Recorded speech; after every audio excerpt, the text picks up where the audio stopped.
55 박씨는 그날도 새벽 3시에 깨었습니다. 부엌에서 들려오는 라면 끓는 소리 때문이었습니다. 준우야, 라면 다 됐어. 계란도 넣었으니까 맛있게 먹어.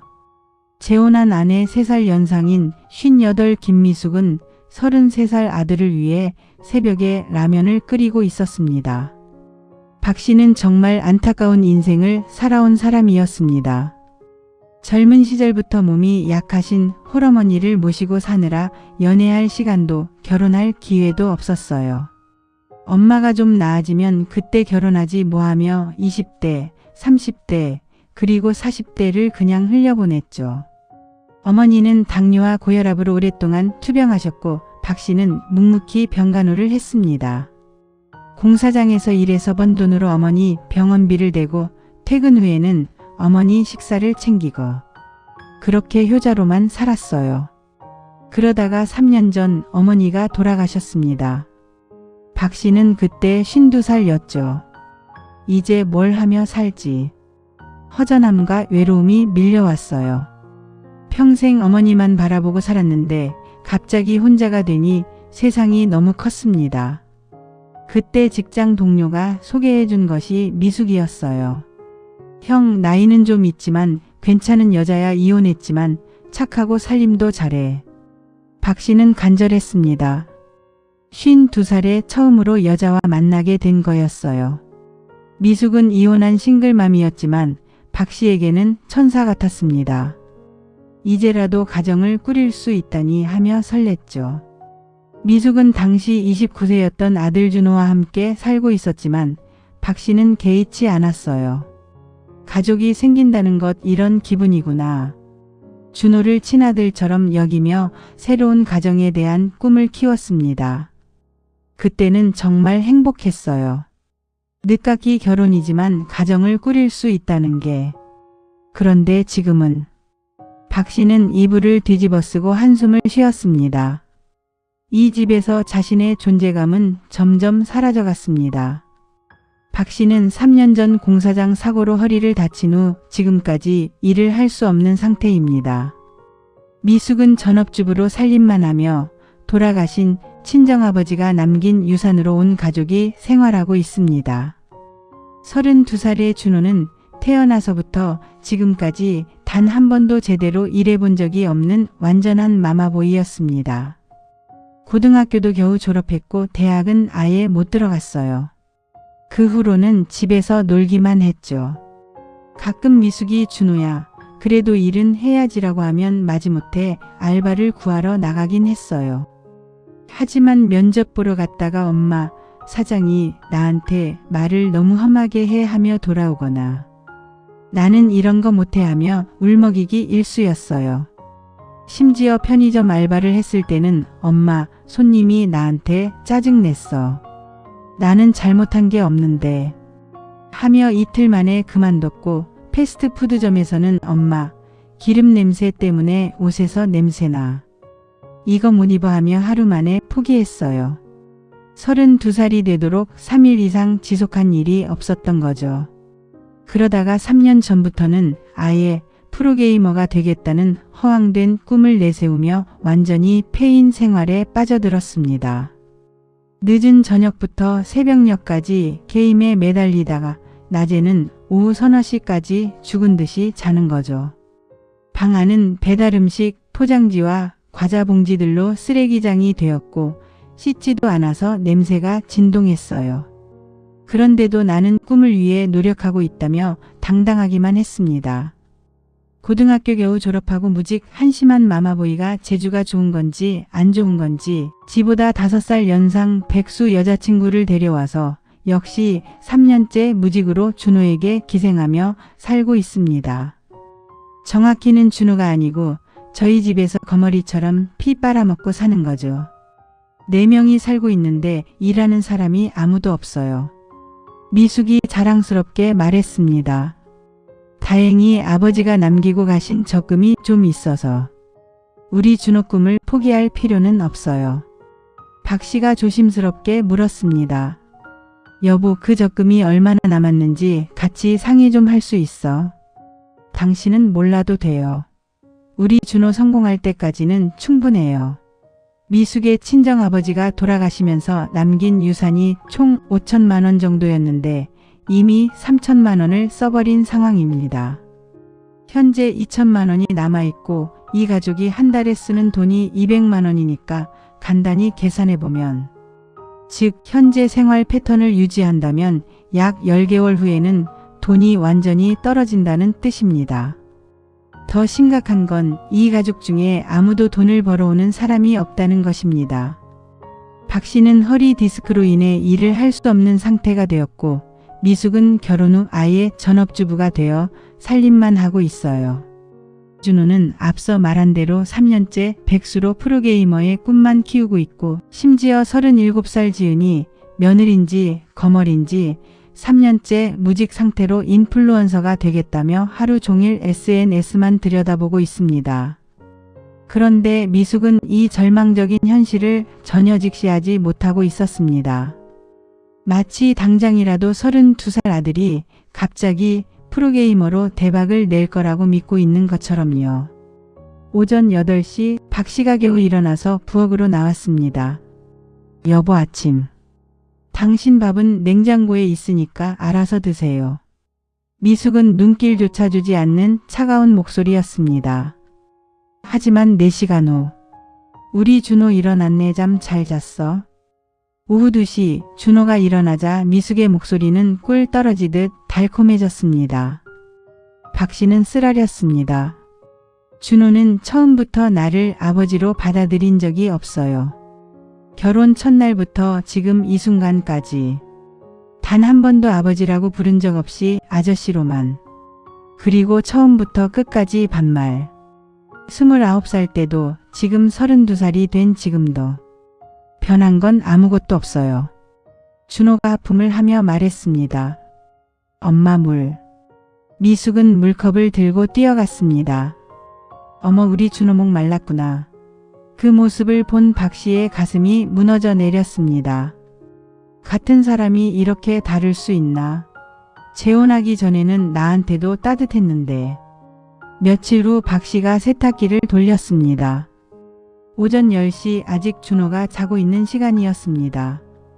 딩동딩동 세탁기 알람이 울렸습니다. 갑자기 준호 방문이 벌컥 열렸습니다. 야, 뭐 하는 거야?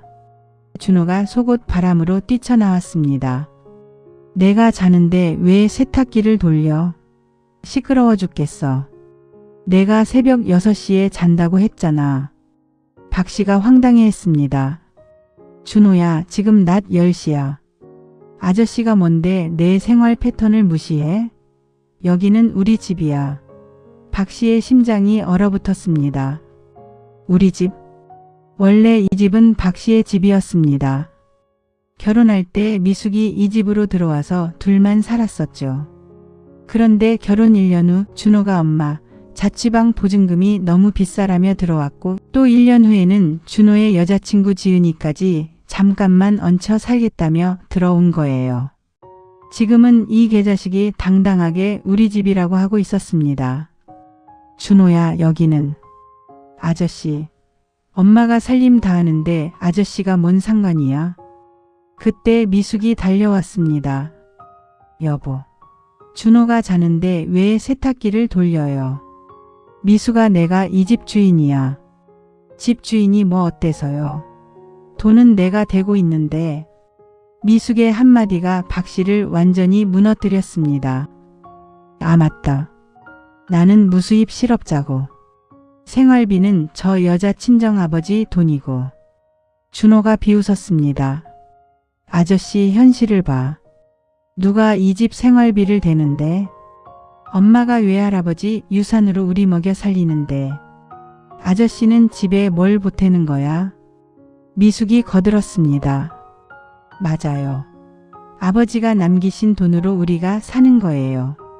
당신은 허리 아프다고 누워만 있잖아요. 박 씨는 말문이 막혔습니다. 결혼 전에 미숙과 약속했던 것들이 떠올랐어요. 그때 미숙은 준호가 좀 철없긴 하지만 결혼하면 독립시킬게요. 저도 일 나가서 함께 벌어 살아요. 서로 존중하며 새로운 인생을 시작해봐요라고 말했었거든요. 박 씨는 그 말을 믿고 결혼을 결심했었습니다. 하지만 현실은 정반대였어요. 준호는 독립하기는커녕 오히려 더욱 퇴행해서 완전한 마마보이가 되어버렸고, 미숙은 맞벌이는 꿈도 꾸지 않고 전업주부로만 살겠다고 했어요. 서로 존중하며 새 출발하기는커녕 지금은 미숙 친정아버지의 유산에만 의존해서 살아가는 신세가 되어버린 거죠. 게다가 박 씨만 허리 디스크로 실업자가 되면서 집안에서 가장 무력한 존재가 되었습니다. 그때 정말 무릎이 꺾이는 줄 알았어요. 평생 총각으로 살다가 늦깎이 결혼했는데 내가 거지가 된 기분이었어요. 그로부터 일주일 후 오후 2시. 엄마, 커피. 준호의 목소리가 집 전체에 울려 퍼졌습니다. 방 밖으로 나오기는 싫고 엄마가 커피를 갖다 줬으면 하는 거였어요. 박 씨가 일어나서 준호 방으로 갔습니다. 준호야, 커피 정도는 내가 직접. 아저씨 왜 내 방에 들어와? 여기 들어오지 말라고 했잖아. 당장 나가. 미숙이 커피를 들고 뛰어왔습니다. 여보, 준호 방에서 나와요. 우리 아들이 나가라잖아요. 아저씨, 나는 이 집에서 먹고 자고 있지만 엄마 돈으로 사는 거거든. 아저씨는 뭘로 사냐?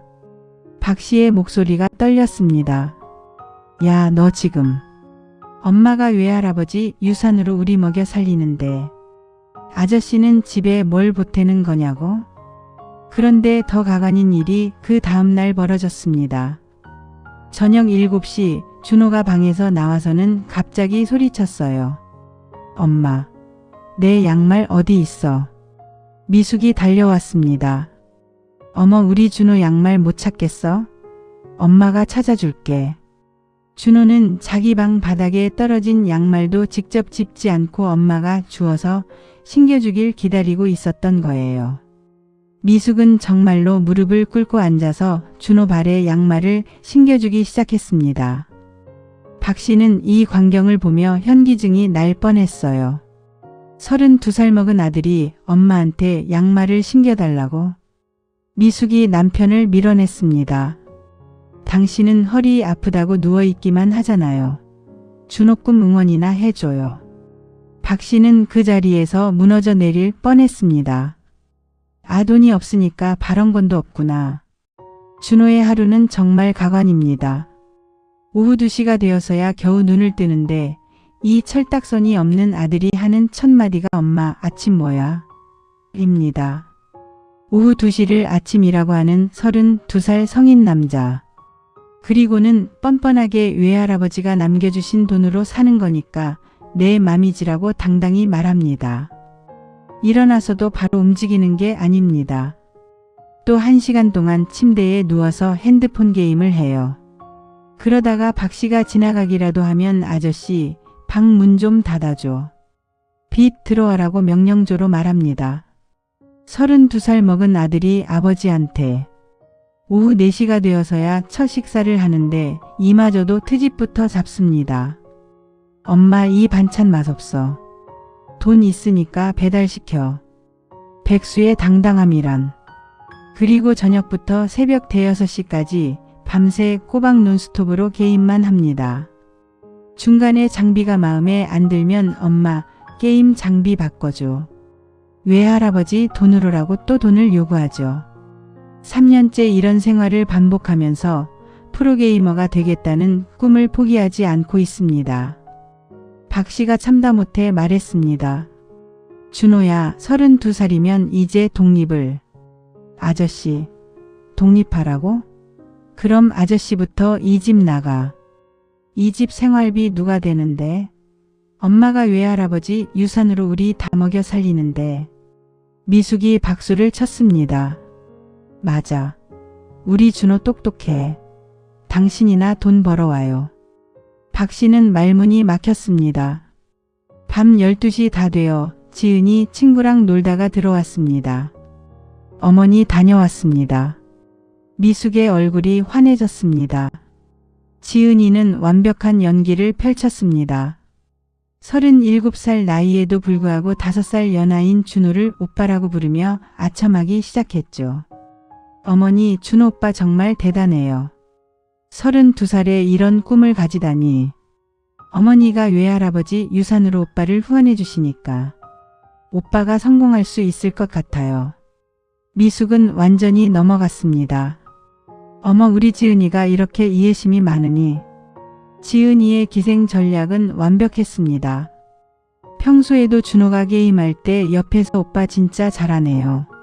프로게이머 되실 것 같아요. 라고 추켜세우기 일쑤였습니다.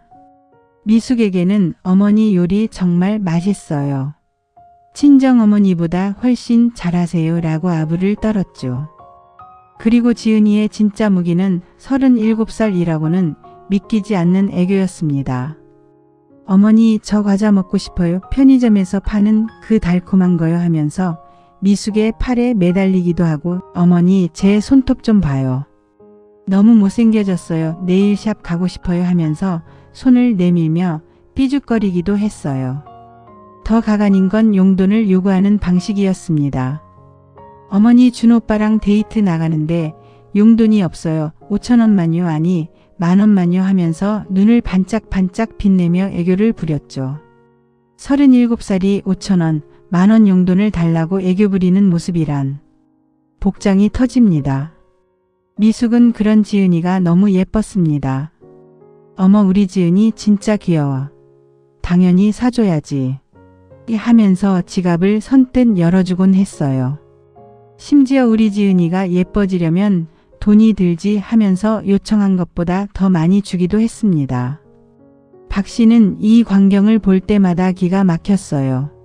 며느리도 아닌 애가 저런 식으로 5,000원, 10,000원씩 뜯어가다니. 심지어 준호와 박 씨가 다툴 때면 절대 중립을 지키지 않았습니다. 아버지, 준호 오빠는 꿈이 있는 젊은이에요. 이해해 주세요 라며 무조건 준호 편만 들었어요. 5살이나 연상이면서도 연하 남자친구를 보호하는 척하며 자신의 자리를 공고히 했습니다. 박 씨가 지은이를 불렀습니다. 지은아, 너도 37살이면 취업을. 지은이가 눈물 연기를 했습니다. 아버지, 저도 준호 오빠처럼 꿈이 있어요. 인플루언서가 되고 싶어요. 외할아버지 유산으로 생활할 수 있으니까. 저도 꿈을 키울 수 있어요.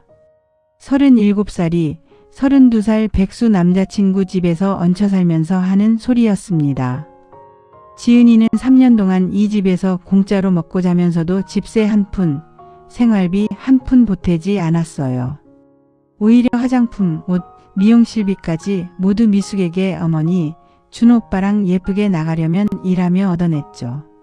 더 가관인 건 지은이가 준호를 위해 하는 서비스들이었습니다. 준호 게임할 때 음료수와 간식 갖다 주기. 오빠 어깨 아프시죠? 하며 마사지 해주기. 준호가 늦잠 자면 오빠는 창의적인 일을 하시니까 충분한 휴식이 필요해요 라고 미숙에게 변명해주기. 박 씨가 준호를 혼낼 때 아버지, 오빠는 예술가 기질이 있어요. 이해해주세요. 라며 밑도 끝도 없는 응원해주기. 이게 과연 무슨 상황인지 도대체. 박 씨는 기가 막혔습니다. 야, 너희는 엄마 그나마 있는 돈을 그렇게 써서 되겠니? 라고 말하면 미숙이 화를 냈습니다. 내 아버지 돈인데 내가 어떻게 쓰든 당신 상관없어요. 당신은 이 집에 돈 한 푼도 안 넣으면서. 지은이는 속으로 웃고 있었을 겁니다. 37살 며느리인지 거머리인지가 32살 백수와 환갑다 되어가는 그 엄마를 완벽하게 조종하며 집주인인 나를 몰아내고 있는 상황이었으니까요. 도대체 이 아이는 왜 지네 집 두고 여기에서 이렇게 사는지. 도대체 나갈 생각을 안 합니다. 다음날 오후 박 씨가 마침내 폭발했습니다. 이게 뭐야. 이 개자식이 또 새벽 3시에 라면을. 37살 너. 거머리냐 며느리냐. 뭐? 인플루언서 꿈. 4명이 살면서 일하는 놈이 하나도 없고 내가 평생 총각으로 살다가 이런 꼴 당하려고 결혼했나. 준호가 벌떡 일어났습니다. 아저씨, 싫으면 나가. 여기 생활비는 우리 외할아버지 돈인데. 아저씨가 이 집에 뭘 보탰는데 큰 소리야. 미숙이 남편에게 독서를 퍼부었습니다. 당신이 뭘 했어요? 허리 디스크로 실업자 된 주제에 내 아버지 돈 없으면 당신도 굶어 죽을 거면서. 지은이가 또 눈물 연기를 했습니다. 아버지 준호 오빠랑 저는 꿈이 있어요. 외할아버지도 우리 꿈 응원해 주실 거예요. 박 씨는 정말 미쳐버릴 것 같았습니다. 온몸이 부들부들 떨리면서 주먹을 꽉 쥐었어요. 당장 저 세 놈들을 두들겨 패버리고 싶은 충동이 솟구쳤습니다. 박 씨의 목소리는 분노로 떨렸습니다. 평생 착하게만 살아온 55 총각이 처음으로 욕이 목끝까지 올라오는 순간이었어요. 내가 왜 내 집에서 이런 취급을 받아야 하는 거야.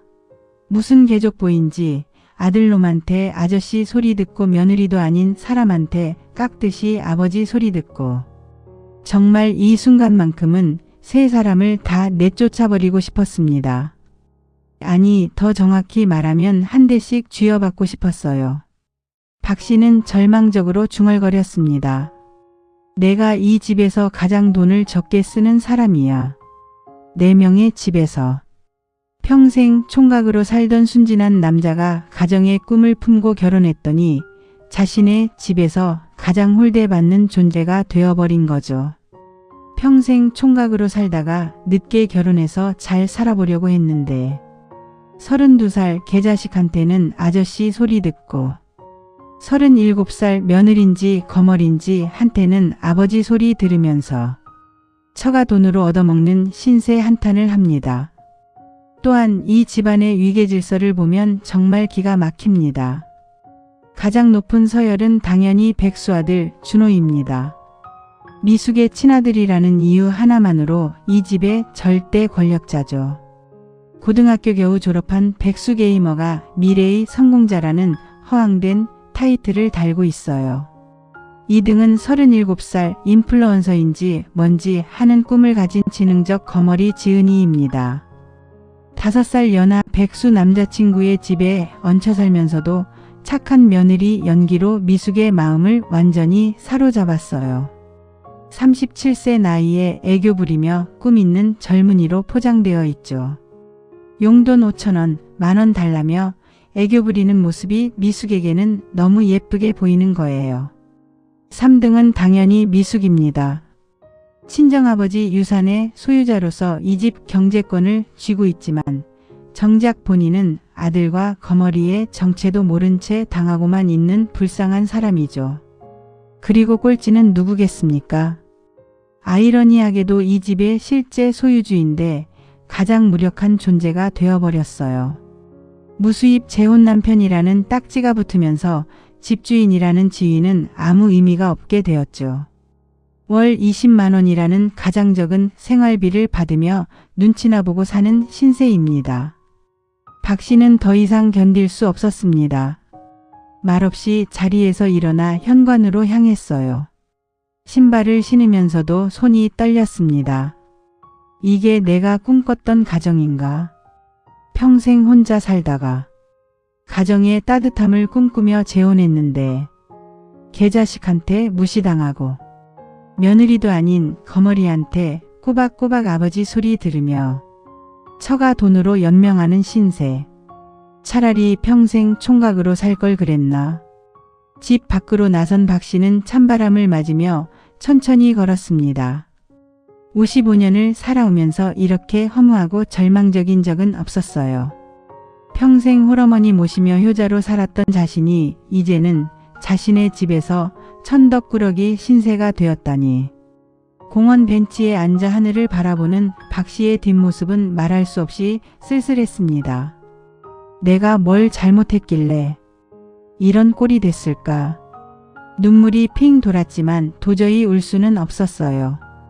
그저 묵묵히 참을 뿐이었습니다.